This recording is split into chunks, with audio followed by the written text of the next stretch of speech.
Une question, comment réduire les discriminations à l'embauche? La question du CV anonyme revient sur le devant de la scène avec ce rappel à l'ordre du Conseil d'État qui a donné 6 mois au Premier ministre pour sortir les décrets d'application d'une loi pourtant votée il y a 8 ans. Loi qui prévoit d'imposer le CV anonyme pour les recrutements dans les entreprises de plus de 50 salariés. Est-ce que c'est la meilleure réponse contre les discriminations?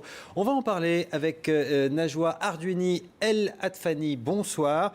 Vous êtes la présidente du club du 21e siècle pour la promotion et la diversité de l'égalité des chances. Jean-Eudes Duménil, bonsoir. Secrétaire général de la Confédération générale des petites et moyennes entreprises. Et Sébastien Bompard, bonsoir, président de l'association de cabinets de recrutement à compétences égales. Vous aviez participé d'ailleurs à la grande étude d'impact sur ce CV anonyme. Alors, ce rappel à l'ordre du Conseil d'État, d'abord, est-ce que c'est une petite victoire pour vous, la loi? Ça fait déjà 8 ans, toujours pas de décret d'application. Oui, évidemment, c'est une victoire parce qu'aujourd'hui, on se rend quand même compte que les lois de contenance, ça commence effectivement à un peu agacer et la jeunesse française et globalement le peuple français. Donc c'est quand même un premier pas vers une vraie prise de conscience et c'est quand même la plus haute juridiction française qui enfin décide de vouloir mettre vraiment le pied à l'étrier. Donc on attend vraiment que ce décret puisse alors d'abord définir effectivement les règles, mais en plus... du coup, permettre de faire appliquer la loi. Tout à fait. Alors, il y a quand même un petit rappel pour nos téléspectateurs, c'est qu'il y avait eu un bilan d'étape. D'ailleurs, c'était amusant de parler de bilan d'étape parce qu'on ne pouvait pas vraiment faire le bilan vu que les décrets n'étaient pas sortis. Mais c'était en 2009, il y avait eu un rapport. Est-ce que c'est efficace, là où c'est testé, ce CV anonyme?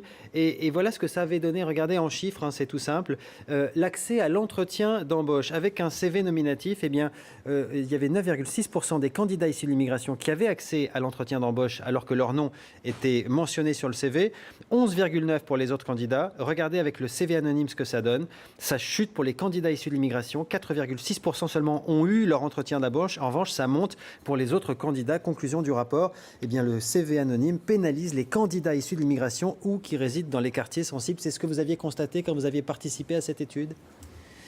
Oui, en fait, cela s'explique par la bienveillance que pouvaient apporter les recruteurs lors de la considération d'un CV d'une personne supposée d'origine étrangère qui maîtriserait éventuellement moins bien la langue ou qui aurait un niveau de formation éventuellement moindre que les standards académiques que l'on pouvait attendre pour telle ou telle fonction. C'est-à-dire que vous dites en fait que finalement c'était l'inverse, le fait d'avoir le nom d'une personne d'origine étrangère ou avec des origines étrangères ou issues de quartiers sensibles quand on voyait l'adresse faisait qu'on était plutôt bienveillant en étant recruteur, c'est ça? En partie, c'est le cas. Maintenant, je vais être quand même assez juste avec le CV anonyme. Sur ce critère-là, il était effectivement plutôt défavorable à l'objectif assigné.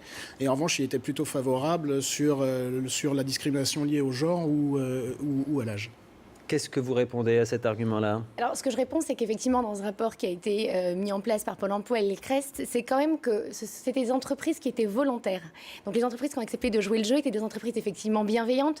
Donc, cette chute de pourcentage de probabilité d'accès à l'entretien est finalement surtout révélateur du fait que, avec ces entreprises qui étaient plutôt volontaires, on a ce phénomène de palliation au manquement, ou en tout cas ce phénomène d'indulgence qui a effectivement chuté. La vraie question, c'est qu'il faut, à mon avis, se poser, c'est si on avait fait la même étude avec des entreprises qui n'étaient pas volontaires, voire discriminantes, est-ce qu'on aurait observé le même si elles étaient discriminantes, probablement pas. Mais la question est de savoir si elles le sont. Et là, je vois Jean-Eudes Duménil qui commence à s'énerver sur ce plateau. Vous avez le sentiment... J'espère pas, parce que je n'accuse surtout pas les entreprises de l'être. On stigmatise les entreprises, c'est ça? On part du principe qu'elles pourraient être discriminantes. Non, je crois que d'abord, le point de départ, c'est de dire qu'il faut évidemment tout faire pour lutter contre la discrimination à l'embauche. Donc ça, je pense qu'on est... Parce que tout le monde est d'accord. Non, mais ça me paraît un préalable et c'est important de le rappeler. Alors après, pourquoi est-ce que nous, on considère que c'est une fausse bonne idée? Alors ça a été dit d'une part parce que ça ne marche pas. Malheureusement, quand on fait une étude, c'est précisément pour voir le résultat. Là, en l'occurrence, on a constaté que ça ne fonctionnait pas. Et puis ensuite, ce qu'on voit dans les entreprises, et notamment dans les PME, c'est que c'est le chef d'entreprise qui doit conserver la liberté d'embaucher. Et dans la pratique, il se trouve que bien souvent, dans les PME, il n'y a pas de responsable du recrutement. Donc, autrement dit, c'est la même personne qui va ouvrir l'enveloppe et qui va ensuite mener l'entretien de recrutement. Donc, on voit bien concrètement comment ce qu'on va pouvoir faire. Ensuite, se pose la question du niveau d'anonymat. C'est-à-dire qu'on ne met pas le nom de la personne, très bien. Alors après, est-ce qu'on ne va pas mettre son âge? Est-ce qu'on ne va pas mettre son sexe? Est-ce qu'on ne va pas mettre son adresse? Est-ce qu'on ne va pas mettre... Où est-ce qu'on s'arrête? Et au bout du compte, il faut quand même bien avoir quelque chose en tête, c'est que le chef d'entreprise qui va finalement recruter la personne va recruter une compétence dont il a besoin et au bout du compte, c'est lui qui va décider. Donc, de toute c'est façon, une il la étape verra à l'arrivée. supplémentaire, C'est ça mais que à vous dites. l'arrivée, bien entendu, il Donc la ça sert à verra, et rien. c'est lui Donc c'est quoi? C'est de la démagogie, ce CV anonyme, c'est ça que vous nous dites? C'est une bonne intention, voilà, c'est une bonne intention, mais c'est une fausse bonne idée puisque ça ne fonctionne pas et que ça va rendre simplement la procédure de recrutement plus complexe. Najwa Il y a probablement d'autres pistes qu'il faudra explorer. Najwa Arduni, est-ce que c'est pas pour ça qu'il n'y a pas eu les décrets d'application pendant 8 ans? Est-ce que finalement la loi a été prise sous le coup d'une émotion? Je ne m'en souviens pas, mais je peux l'imaginer, un fait divers, une discrimination, on va faire une loi, puis derrière on réfléchit un peu, on se dit bon, on oublie les décrets d'application parce que c'est pas une bonne idée. Il y avait eu les émeutes quand même en banlieue en 2005 qui ont fortement marqué les esprits et qui ont permis, enfin qui en tout cas ont vraiment éveillé certaines consciences là-dessus. Maintenant de dire que c'est une fausse bonne idée, je trouve ça un peu dur parce qu'il y a une vraie réalité. Et moi je crois qu'il y a quand même dans les entreprises, on n'est pas sur des mauvaises intentions, j'en suis convaincue, mais on est sur des mauvaises habitudes. Et aujourd'hui il y a quand même un phénomène naturel qui est de vouloir embaucher quelqu'un qui finalement nous ressemble. Ce qui est dommage dans le cadre du CV qui n'est pas anonyme, c'est de pouvoir passer à côté de compétences que finalement on laisse de côté parce que par discrimination inconsciente ou parce que par mauvaise habitude, encore une fois, on se dit finalement je ne laisse pas la chance à celui-là. Alors effectivement, au bout d'un moment, on rencontrera le candidat. Évidemment que le recruteur va le voir, ou en tout cas le chef d'entreprise va le voir. Mais au moins, il aura passé ce cap. Et c'est un vrai message important pour ces jeunes qui sont en demande de passer ce cap, qu'ont besoin, ces jeunes Français. Il dit, alors effectivement, issus de l'immigration, mais qui se sentent Français. Et qu'ils le sont d'ailleurs. Et qu'ils le sont. Il y a d'autres moyens, parce que malgré tout, c'est une forme de contrainte et on va alourdir la procédure de recrutement.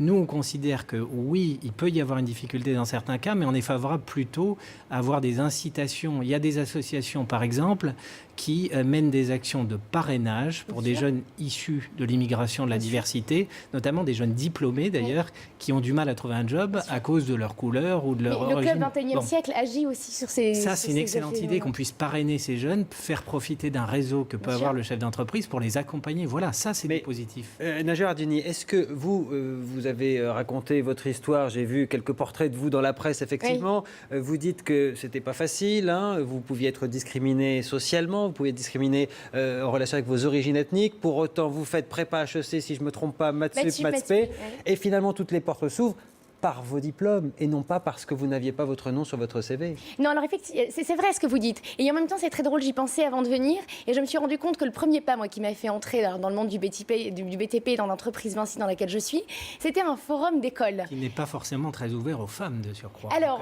on est quand même dans... C'est vrai, alors, on est dans un monde d'hommes et il y a un vrai travail, effectivement, à faire là-dessus. Mais est-ce que votre exemple n'est pas le contre-exemple, finalement, du CV anonyme, quoi? Non, parce que je ne pense pas que ce soit le contre-exemple. Alors, évidemment, quand on a les diplômes, quand on a accès aux codes, quand on a compris les codes, c'est beaucoup plus facile. Mais combien de Français issus de l'immigration n'ont pas eu cette chance-là, cette chance de comprendre les codes, cette chance de décrypter et c'est d'ailleurs tout un tas d'actions qu'on mène au sein du club. Hein, c'est de pouvoir ouvrir les filières d'excellence à ces jeunes, de pouvoir aider les jeunes diplômés à trouver ces emplois-là. Pour autant, évidemment que le CV anonyme ne va pas résoudre l'ensemble des problèmes. Mais pour reprendre une expression que j'aime bien, alors certainement parce que je suis du monde du BTP, mais c'est une première pierre à l'édifice, je crois, sur cet immense chantier qui est quand même la lutte contre les discriminations. Si on veut aller plus loin, il faut quand même justement travailler avec les entreprises. Simplement, ce qu'il faut bien que vous compreniez malgré tout, c'est que pour les chefs d'entreprise, ça va être vécu comme une contrainte et comme un manque de liberté supplémentaire. Donc, au contraire, on voudrait, nous, avoir de l'incitation et de l'accompagnement. Et on est prêt à faire des choses avec vous là-dessus. La conclusion du point de vue des recruteurs, de ceux dont c'est le métier tous les jours? Je pense qu'il est important de rappeler que la grande majorité des discriminations constatées est constatée sur la phase de CV, d'analyse des CV. Donc on est quand même sur un sujet crucial. Après, le CV aujourd'hui reste un outil universel dans l'entretien de recrutement, mais il n'est plus l'outil universel de prise de contact. Dans nos métiers de recherche de cadre, on est à 15% à peu près de flux entrants. Et tout le reste, ce sont des candidatures que l'on va chercher. Donc vous allez quoi? Sur les réseaux sociaux pour voir qui ils sont, etc. Et on ne va pas commencer à anonymiser les réseaux sociaux. En revanche, ce qui me paraît fondamental, c'est d'aller un peu plus loin, même s'il faut garder cette opportunité de l'anonymisation du CV, ne pas se leurrer sur le fait qu'on va gérer qu'une petite partie du problème, mais que c'est une possibilité d'éduquer les recruteurs, parce que je suis d'accord avec les mauvaises habitudes que vous constatez. On commence toujours par regarder un CV par le haut à gauche, et même les candidats qui viennent nous voir nous disent « je m'appelle un tel, je suis marié, j'ai 3 enfants ». Et c'est vrai qu'on recrute toujours quelqu'un qui nous ressemble? Je pense que justement, les professionnels sont là peut-être pour aller chercher la performance, la compétence, plutôt que le clonage. En tout cas, il y avait déjà beaucoup de bonne foi sur ce plateau, ce qui est un bon début. Vous l'avez compris, le Premier ministre a 6 mois pour prendre les décrets d'application sur ce CV anonyme. On aura probablement l'occasion d'en reparler. Merci messieurs pour ce décryptage. Dame, d'être venus ce soir. Vous restez avec nous. Tout de suite, rattrapage sur l'aile, hein, c'est comme ça qu'on dit.